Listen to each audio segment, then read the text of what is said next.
انسان کو اپنی زندگی حقیقت کے آئینے میں گزارنے کی کوشش کرنی چاہیے۔ بہت ساری خوش فہمیوں سے، بہت ساری غلط فہمیوں سے اور بہت سارے دعووں سے اپنے آپ کو بچا کے رکھنا چاہیے۔ اللہ تعالیٰ کی رحمت پر امید رکھنا، نبی پاک صلی اللہ تعالیٰ علیہ وسلم کی شفاعت کی امید رکھنا، نیک اور صالحین کی نسبت کی امید رکھنا، یہ برا نہیں، یہ بڑا ہی بہترین ہے، یہ بڑا ہی خوبصورت عمل ہے، اس کی بہت ساری برکات ہیں۔ لیکن کسی غلط فہمی کا شکار ہو جانا اور یہ ساری امیدیں وابستہ کر کے یا ان ساری باتوں کو پیش نظر رکھ کے بے عمل ہو جانا، اپنی زندگی کو امور خیر سے پیچھے کر لینا، یہ نہ صرف یہ کہ قابل تحسین نہیں بلکہ یہ قابل توجہ ہے، اس کی اصلاح کی ضرورت ہے۔ قرآن مجید سورہ بقرہ سے جو آیہ کریمہ میں نے تلاوت کی ہے، اس میں اللہ تبارک و تعالیٰ نے اسی بات کا ذکر اہل یہود کے لیے فرمایا ہے۔ یہودی جگہ جگہ قرآن مجید بتاتا ہے کہ کہیں کہتے تھے کہ ہم اللہ کے بیٹے ہیں، معاذ اللہ، اللہ کے بڑے پیارے ہیں، ہمیں تو تھوڑے دنوں کے لیے عذاب ہوگا، بڑی جلدی ہمیں معاف کر دیا جائے گا۔ وہ بڑی لمبی چوڑی خوش فہمیوں کا اظہار کرتے اور بڑے بڑے دعوے کرتے۔ پھر چلتے چلتے انہوں نے ایک اور دعویٰ کر دیا، کہنے لگے کہ آخرت کا گھر تو صرف ہمارے لیے ہے، جنت میں صرف یہودی جائیں گے اور کوئی نہیں جائے گا۔ اللہ تبارک و تعالیٰ نے ان کے اس دعوے کا ذکر فرمایا ہے۔ یہ دیکھیں دعویٰ کتنا بڑا ہے کہ آخرت کا گھر تو صرف ہمارے لیے، فقط ہمارے لیے۔ مسلمان یہ دعویٰ نہیں کرتے۔ نبی پاک صلی اللہ تعالیٰ علیہ وسلم نے جب اس بات کا اظہار کیا ہے تو اس طرح کیا ہے، فرمایا جنتیوں کی 120 صفیں ہوں گی اور 80 میری امت کی ہوں گی۔ لیکن یہ بھی فرمایا کہ باقی لوگ بھی تو ہوں گے نا، ان کی 40 صفیں ہیں لیکن جنت میں دوسرے پچھلے لوگ بھی موجود ہوں گے۔ یہ دعویٰ نہیں کیا کہ صرف مسلمان جائیں گے، ان سے پہلے جو نبی اور ان کی ایماندار اور نیک امتیں گزری ہیں ان میں سے کوئی جنت میں نہیں جائے گا، یہ نہیں فرمایا۔ لیکن یہ اس طرح کے دعوے بعض لوگ کرتے ہیں اور سنائی دیتے ہیں۔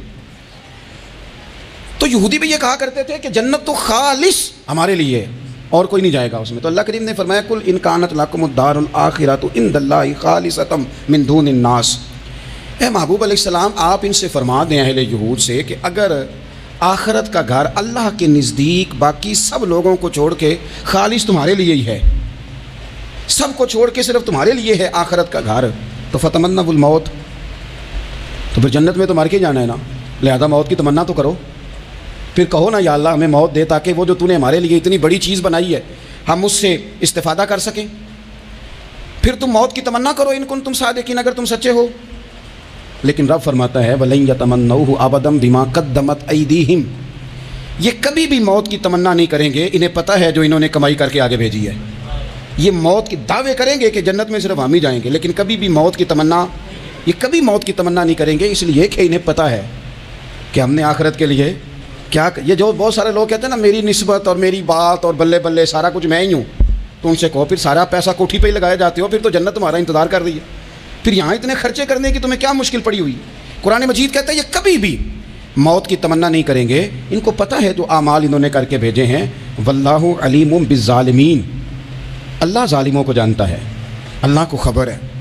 میرے نبی پاک صلی اللہ تعالیٰ علیہ وسلم نے فرمایا اگر یہودی موت کی تمنا کرتے، جب ان سے کہا گیا تھا نا کہ اگر آخرت کا گھر خالص تمہارے لیے ہے تو موت کی تمنا کرو، اگر اس مقام پر وہ موت کی تمنا کرتے تو اسی وقت سارے مر جاتے، ختم ہو جاتا معاملہ۔ اگر تمنا کر لیتے تو تمنا ہی نہیں کریں گے۔ خوش فہمیوں میں مبتلا ہونا، بڑی بڑی باتیں کرنا، بڑے بڑے دعوے کرنا، بڑے بڑے تذکرے کرنا، بڑی بڑی اعلانیہ گفتگو کرنا اور اپنے ہی خیال میں بڑا کچھ بن جانا، یہ سنجیدہ لوگوں کا طریقہ نہیں۔ میں نے کچھ آستانے اپنی آنکھوں سے دیکھے، وہ کہتے ہیں جناب ہمارے حضرت کی نسبت اور حضرت ساتھ بیٹھے مسکرا رہے ہیں، اتنی دیدہ دلیری تو نہیں ہونی چاہیے۔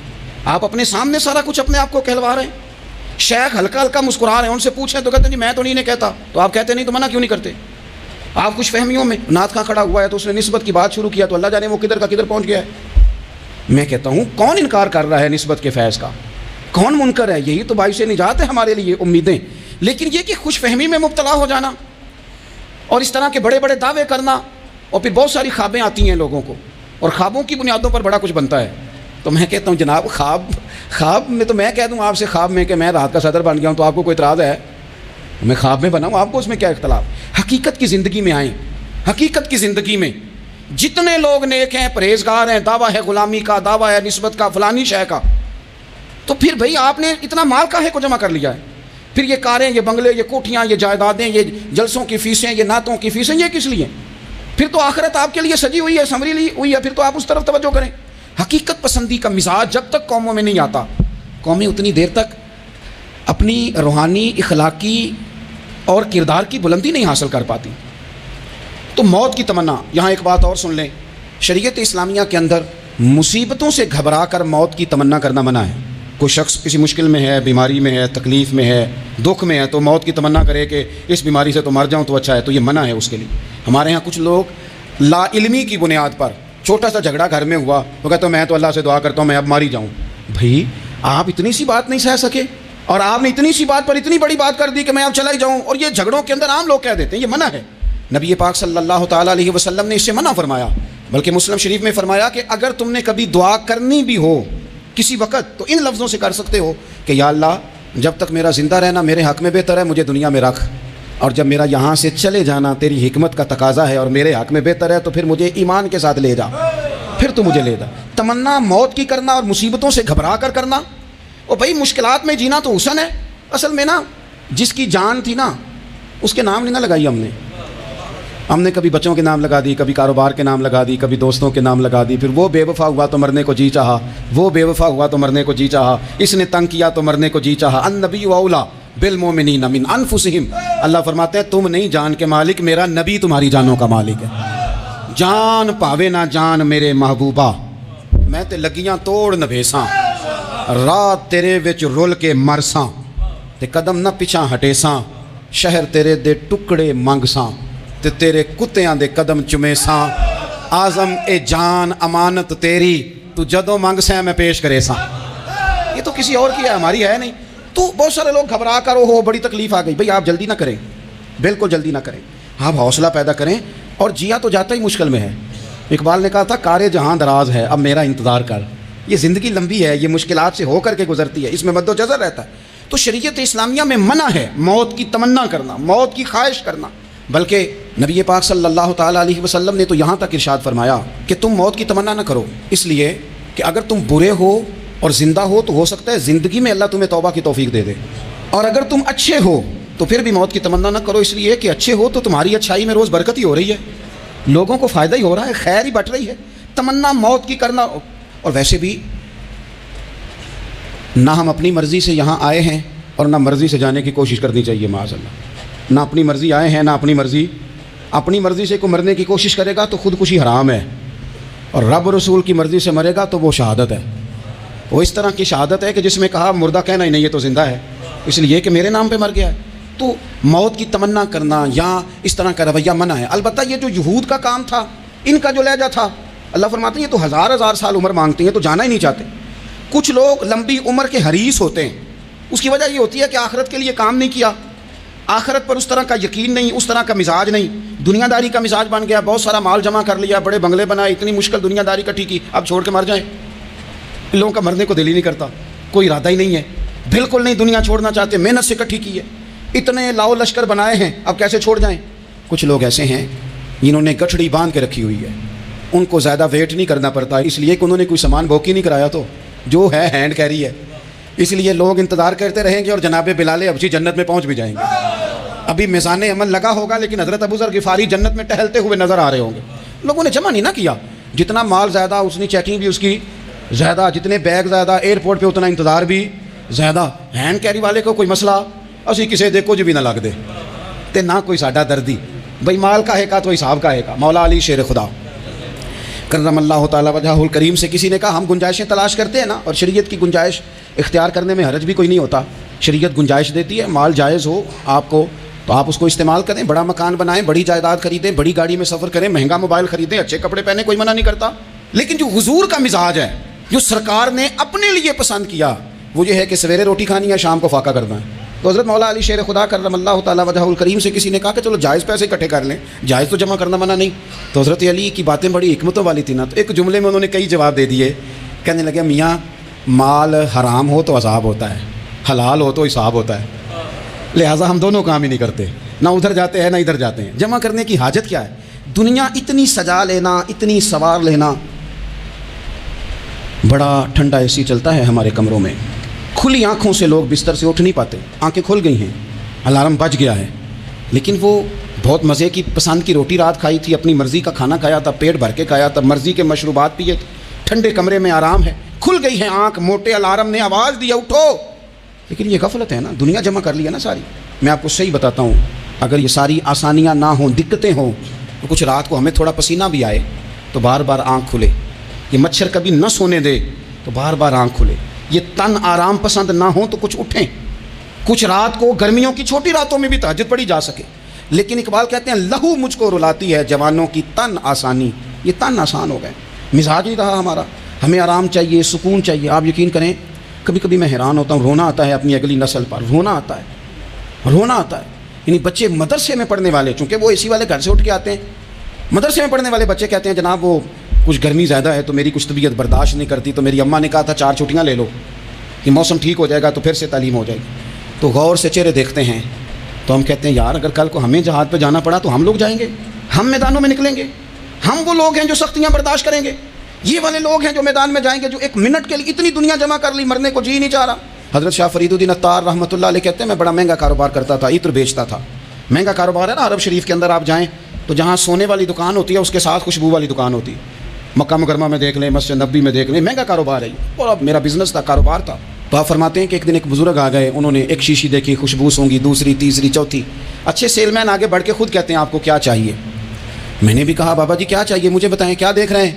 تو بابا جی بڑے دھیمے ٹھنڈے اور حوصلے والے لہجے میں کہنے لگے پتر دیکھ رہا ہوں تیری جان بڑی مشکل سے نکلے گی۔ تو میں نے کہا وہ کیوں؟ کہنے لگے اتنی مہنگا تو نے مال جمع کیا ہے، کبھی مرنے لگے گا تو یہ یاد آئے گا، کبھی وہ یاد آئے گا، کبھی سادہ کر لیں اس کو، سادہ کر لیں، کبھی اس سوسائٹی والا پلاٹ یاد آئے گا، کبھی ادھر والا یاد آئے گا، کبھی لاہور والا یاد آئے گا، کہاں مرنے کو جی چاہتا ہے۔ اور پھر ایک اور دھوکہ ہے، میں بچوں کے لیے کر رہا ہوں، بچوں کے نام تو ایک دھیلا بھی نہیں، وہ تو سارا آپ کے اپنے نام ہے، ایسے ہی بہانہ بنایا ہوئے بچوں، کس بچے کے نام؟ بچے نے تو 50 دفعہ کہا ہے کہ وہ ایک دکان بیچ دو، میں نے کام کرنا ہے، تو ابا کہتا مراں گا تو تاں بکے گی، کہاں بچوں کے لیے؟ کون کہتا ہے بچوں کے لیے؟ یہ تو خواہشات ہیں جن پر ہمارا اپنا قبضہ ہے، ہر کنجی تو ہماری جیب میں، کون کہہ رہا ہے؟ وہ تو کبھی جا کے ملے گا ان کو جب موقع آئے گا۔ تو کہا یہ اتنا مال جمع کیا ہے تم پتر، تیری جان تو مشکل سے نکلے گی۔ تو کہتے ہیں میں دنیا دار تھا، دنیا دار کو نصیحت کریں تو وہ غصہ کرتا ہے، طنز کرتا ہے، کہتے ہیں مجھے غصہ آیا تو میں نے جھٹ سے کہا، لوگ کہتے نہیں تم اپنی قبریں جانا ہے تو میں اپنی، کہتے میں نے جھٹ سے کہا، میں نے کہا بابا میری جان تو مشکل سے نکلے گی تو تیری کیسے نکلے گی؟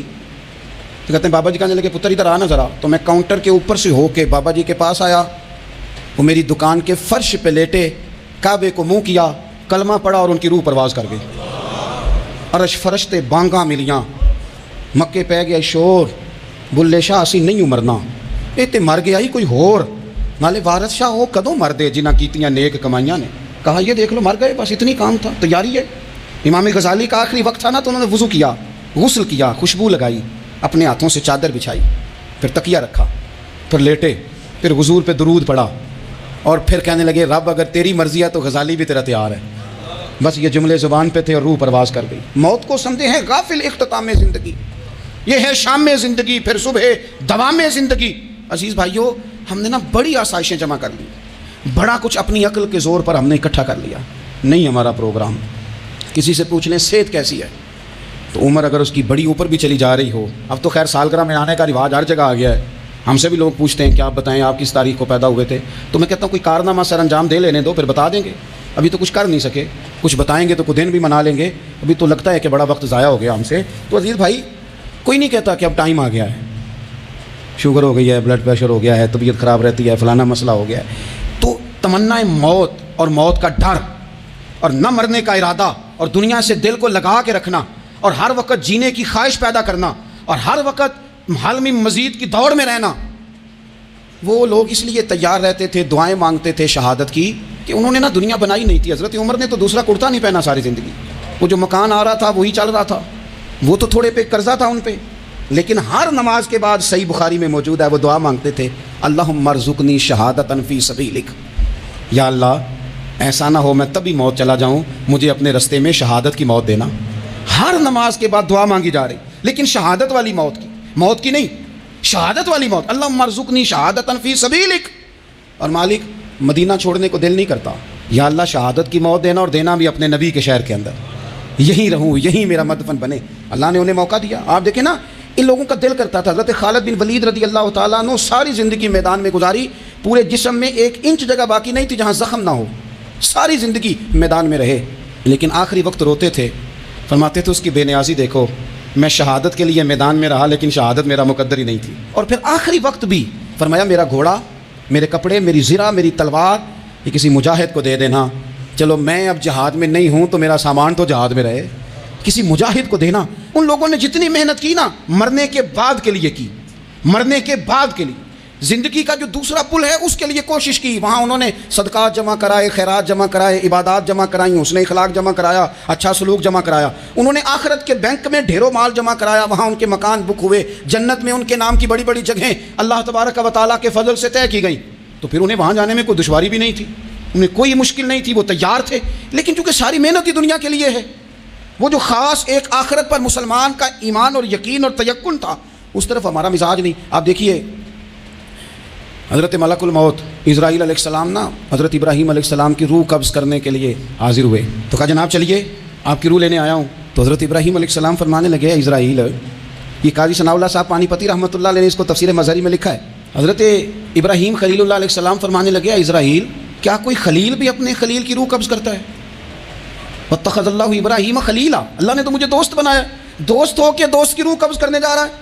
حضرت اسرائیل نے ارادہ چھوڑا اور حضرت ابراہیم کا وہ جملہ لے کے رب کی بارگاہ میں حاضر ہوئے. عرض کی مالک جناب ابراہیم علیہ السلام نے فرمایا ہے کہ اللہ کی بارگاہ میں عرض کرو کہ مالک کیا کوئی خلیل بھی اپنے خلیل کی روح قبض کرتا ہے؟ تو رب کریم نے فرمایا اب میرا بھی پیغام جا کے جناب ابراہیم کو دے دو, ان سے جا کے کہو رب فرماتا ہے کیا کوئی خلیل بھی اپنے خلیل کی ملاقات کو ناپسند کرتا ہے؟ آپ کو تو ملنے کو بلا رہے ہیں, موت تو ایک پل ہے, یہاں سے گزریں گے تو جا کے محبوب سے ملیں گے, تو کیا کوئی خلیل بھی ناپسند کرتا ہے کہ وہ اپنے خلیل سے ملاقات نہ کرے؟ حضرت سیدنا اسرائیل علیہ السلام پیغام لے کے آئے اور کہا ہے اللہ کے خلیل رب فرماتا ہے کیا خلیل بھی خلیل کی ملاقات کو تو حضرت ابراہیم تو کھول کے روئے, کہنے لگے اب دیر نہ کر, اب ذرا جلدی کر, اب ذرا جلدی لے جاؤ. اور میرے نبی پاک صلی اللہ علیہ وسلم نے فرمایا, سیاستہ میں حدیث ہے, فرمایا تم میں سے جو رب سے ملنے کو پسند کرتا ہے نا, جو اللہ سے ملنے کا شوق رکھتا ہے نا, اللہ بھی اس کی ملاقات کو پسند فرماتا ہے. تم میں سے جو رب سے ملنے کا شوق رکھتا ہے, اقبال کیا کہتے ہیں, کہتے ہیں تیرے عشق کی انتہا چاہتا ہوں, تو میری سادگی دیکھ میں کیا چاہتا ہوں, میرا ذرا سا تو دل ہے مگر شوق اتنا, میں وہی لن ترانی سنا چاہتا ہوں. مالک میرا دل کرتا ہے میں تجھ سے کہوں رب عارلی میں تجھے دیکھنا چاہتا ہوں, اور تو مجھے کہے لن ترانی تو نہیں دیکھ سکتا, میرا ذرا سا تو دل ہے مگر شوق اتنا, میں بھی وہی لن ترانی سنا چاہتا ہوں. پھر خود ہی کہنے لگے او بھری بزم میں راز کی بات کہہ دی, میں بڑا بے ادب ہوں سزا چاہتا ہوں. یہ تو سب کو بتانے والی بات ہی نہیں تھی جو میں نے بتا دی, بھری بزم میں راز کی بات کہے, بڑا بے ادب ہوں سزا چاہتا ہوں. نبی کریم علیہ السلام نے فرمایا تم میں سے جو رب کی ملاقات کا شوق رکھتا ہے نا, اللہ بھی اس کی ملاقات کو پسند فرماتا ہے. اور فرمایا تم میں سے جس کا رب سے ملنے کا شوق نہیں نا, اللہ بھی اس کی ملاقات کو پسند نہیں فرماتا. یہ سیاستہ میں حدیث ہے. ایک دفعہ غور کر نہ لیں, فلاں سے ملنے کو بھی جی چاہتا ہے, فلاں علاقہ دیکھنے کو بھی جی چاہتا ہے, فلاں کی ملاقات کو بھی جی چاہتا ہے, کبھی اس کو ملنے کو بھی جی چاہتا ہے جس نے بنایا ہے سارا کچھ, کبھی اس کی صحابہ تو تڑپ کے حضور کی بارگاہ میں آئے تھے نا, وَإِذَا سَأَلَكَ عِبَادِي عَنِّي فَإِنِّي قَرِيبٌ, تڑپ کے کہا تھا یا رسول اللہ صلی اللہ علیہ وسلم سالوں بیت گئے, سجدے کرتے, عبادت کرتے, روزہ رکھتے, حج کرتے, زکوٰۃ دیتے, اب دل کرتا ہے کبھی وہ ملے, کبھی اسے دیکھیں, کبھی یہ حقیقت منتظر نظر آنا لباس مجاز میں, لاکھوں سجدے تڑپ رہے ہیں میری جبین نیاز میں, دل کرتا ہے ملنے کو. تو جب صحابہ نے آ کے حضور کی بارگاہ میں یہ عرض کی نا یا رسول اللہ رب سے ملنے کو جی چاہتا ہے, تو اللہ نے فرمایا وَإِذَا سَأَلَكَ عِبَادِي عَنِّي فَإِنِّي قَرِيبٌ, اے محبوب جب میرے بندے آپ کے پاس آ کے میرے بارے میں سوال کریں تو ان سے فرما دو میں تو ان کے قریب ہی ہوں, جب بھی دعا مانگیں گے میں ان کی دعاؤں کو قبول فرماؤں گا, میں قریب ہوں ان کے. اپنے دل کے اندر شوق ہو, اللہ رسول کی طرف بڑھنے کا شوق ہو. مسلمان موت سے نہیں ڈرتا, لیکن صحیح بخاری اور صحیح مسلم میں حدیث ہے, نبی پاک علیہ الصلوۃ والسلام نے فرمایا آج ایک مسلمان 1000 کافر کو آگے لگا لیتا ہے اور کافر بھاگ جاتا ہے, ایک وقت آئے گا ایک کافر ہوگا اور 1000 مسلمان کو بھگا ڈالے گا. یا رسول اللہ کیوں؟ ہمارے پاس اسلحہ نہیں ہوگا, ہمیں لڑنے کا سلیقہ نہیں آئے گا. تو نبی پاک علیہ السلام نے فرمایا یہ مسئلہ نہیں, تمہیں وہن ہو جائے گا, وہن. یا رسول اللہ یہ وہن کیا ہوتا ہے؟ تو حضور نے فرمایا تمہیں نا زندگی سے پیار ہو جائے گا, تمہیں مرنا برا لگے گا, کراہت آئے گی مرنے سے, تم مرنا نہیں چاہو گے. تو جب کسی کو زندگی سے پیار ہو جائے تو پھر وہ بھاگتا ہے, پھر وہ ہر بندے کی ہر بات مانتا ہے چونکہ وہ جینا چاہتا ہے. اور کچھ لوگ ایسے ہوتے ہیں وہ جب بدر میں مسلمان پہنچے نا تو جاسوس بھیجا ابو جہل نے، کہا جاؤ پتہ کر کے آؤ لوگ کتنے ہیں اور ان میں جوان کتنے ہیں، بوڑھے کتنے ہیں اور اسلحہ کتنا ہے۔ جاسوسی اس دور میں بڑی آسان تھی، کوئی مخصوص وردی تو فوجیوں کی ہوتی نہیں تھی۔ تو وہ شخص آ گیا، مسلمانوں کو دیکھ کر واپس گیا، تو جا کے اس نے بدر کے دن ابو جہل سے کہا کہ وہ 313 ہیں اور ان میں بچے بھی ہیں، بوڑھے بھی ہیں اور اسلحہ بھی زیادہ نہیں، اور گھوڑے اور اونٹ اور سواریاں بھی تھوڑی ہیں۔ تو ابو جہل بڑا ہنسا اور معاذ اللہ کہنے لگا کیا انہیں ہم سے لڑنا ہے، تھوڑے سے تو لوگ آئیں، اس طرح کرو صبح نا انہیں پشتوں پہ باندھ کے نا گھوڑوں کی تو مکے لے چلتے ہیں، وہاں جا کے دیکھیں گے ان کے ساتھ کیا کرنا ہے۔ تو وہ جاسوس کہنے لگا پوری بات تو سن لے۔ اس نے کہا پوری بات کیا ہے؟ کہنے لگا آئے 313 ہیں پر گھر واپس جانے کا کسی کا بھی ارادہ نہیں، وہ کشتیاں جلا کے آئے ہیں، میں رات وہاں گزار کے آیا ہوں، میں نے بوڑھوں کو بھی شہادت مانگتے دیکھا ہے، میں نے بچوں کو بھی شہادت مانگتے دیکھا ہے، میں نے ایک ایک کے سینے میں مر مٹنے کا جذبہ دیکھا ہے، وہ جینے کی امنگ لے کے نہیں آئے، ہتھیلی پہ رکھ کے آئے ہیں جان، اور ایک ایک شخص شہید ہو کے جانا چاہتا ہے، اور وہ ایک دوسرے کے پیچھے چھپیں گے نہیں۔ یہ جو موت ہے نا، موت یہ تو ایک پل ہے، اس سے گزریں گے، اللہ رسول کے حضور جائیں گے، جنت کی نعمتیں، خدا کی تیار کی ہوئی رحمتیں، مسلمان کا آگے بڑھ کے استقبال کریں گے۔ حضرت عمار بن یاسر رضی اللہ تعالیٰ عنہ کو زخم لگ رہا ہے میدان جہاد میں، اور تیز زخم لگ رہا ہے، سخت تکلیف میں۔ تو ایک شخص نے آ کے پوچھا کیا حال ہے؟ تو آپ فرمانے لگے حال کیا ہونا ہے، تھوڑا سا ٹائم رہ گیا ہے۔ تو بندہ پریشان ہو گیا، اس نے کہا کس بات میں؟ فرمانے لگے تھوڑا سا ٹائم رہ گیا ہے، بس میں نبی پاک سے ملنے والا ہوں اور حضور کے صحابہ سے ملنے والا ہوں۔ حضرت عمار بن یاسر رضی اللہ تعالیٰ عنہ کہنے لگے تھوڑا سا ٹائم رہ گیا، تھوڑا سا مرنا مرنا ہر کوئی آکھے تے میں بھی آکھاں مرنا، تے جس مرنے تھی خوشبو نہ آوے او مرنا کی مرنا، تے جس مرنے وچ سونا راضی اس مرنے تو کی ڈرنا۔ ایک گل رکھنا یاد کہ میرا جس دن ہووے مرنا، سب کچھ کرنا، سب کچھ کر کے میرا منہ روزے ول کرنا، شاید میرا آقا آوے میں دیدار حضور دا کرنا۔ فرمایا کہ وہ تو بالکل قریب آ گیا ٹائم۔ حضرت سیدنا بلال حبشی رضی اللہ تعالیٰ عنہ آخری وقت ہے، لوگ بڑا اس کا منظر جب بیان کرتے ہیں تو خوفناک بیان کرتے ہیں، اس طرح کا لہجہ اختیار کرتے ہیں کہ بات سن کے بندہ کانپ جائے۔ سیدنا بلال حبشی رضی اللہ تعالیٰ عنہ بالکل آخری وقت ہے، جانے کا ٹائم۔ تو حضرت بلال کی اہلیہ قریب بیٹھی ہیں، تو کہنے لگی بڑے غم کا موقع آ گیا، غموں کی رات شروع ہو گئی، حالات میرے لیے مشکل آ گئے۔ آپ نے فرمایا کیا ہوا؟ کہنے لگی آپ جا رہے ہیں؟ تو حضرت بلال کہنے لگے یہ غم کا موقع نہیں، یہ تو خوشی کا موقع ہے، میں جاؤں گا تو حضور سے ملوں گا نا، جاؤں گا تو نبی پاک سے ملاقات ہوگی، یہ تو میرا ملاقات کا وقت آیا۔ تو اپنی زندگی کے اندر انسان کچھ اپنی آخرت کے لیے کرے، کچھ زاد راہ جمع کرے، کچھ وہ تیاری کرے، کچھ اس کے پاس ایسے اعمال ہوں جس کی بنیاد پر اس کا رب رسول کی بارگاہ میں حاضری کو جی چاہے۔